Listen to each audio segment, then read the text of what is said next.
Well, a sophisticated new scam is targeting business and personal email addresses. Scammers are creating email accounts nearly identical to one that already exists, and they're using that new account to get your cash. The Better Business Bureau's Samantha Gillihan joins us now. So how does this scam work? You know, we've talked about this one before, and we're seeing it evolve every single day. You are working with a business, you've got a contractor, whether you're doing things to your home or around your yard, especially this time of year, you're getting your stuff winterized, and you receive an email coming from this contractor you've been working with saying, hey, you know, I need you to wire transfer me some money so we can get going on this job.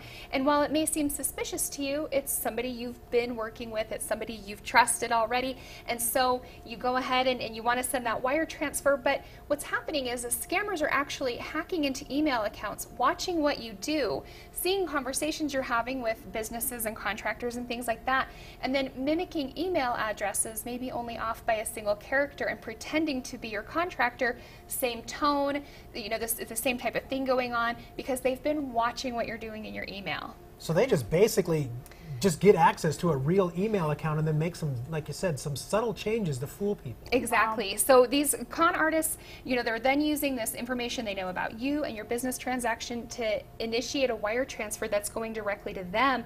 And then sometimes there's even an innocent third party who thinks they've got some job, and really what they're doing is helping them take that money from you and passing it on to somebody overseas. And so you've got this whole other third party involved that now they're in the middle of money laundering. It's a whole big scary mess. Yeah, so sounds nasty. Yeah. How can people here in Eastern Idaho help themselves? We tell people to always be suspicious of anything.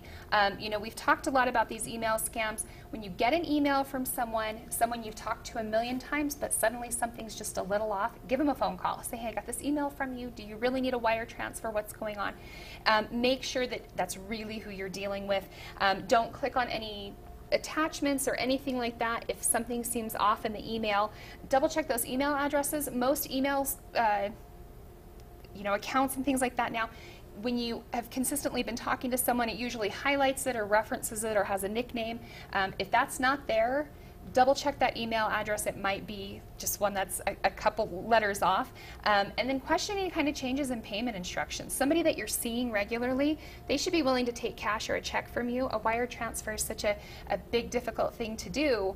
Question that, because your contractor should just stop by and pick up that payment directly from you. So, and just know your vendors, you know, check them out before you work with them, make sure they're legitimate, and always double check in person or by phone what you're doing. Don't just rely on email. Some really, really good tips. Yeah. Because email can be a little sketchy sometimes. Exactly, yeah. Well, thanks so much, Thank Samantha. you. I really appreciate you stopping by. So if you want some more information from the BBB, just head on over to our website, localnews8.com, and click on Scam Alert.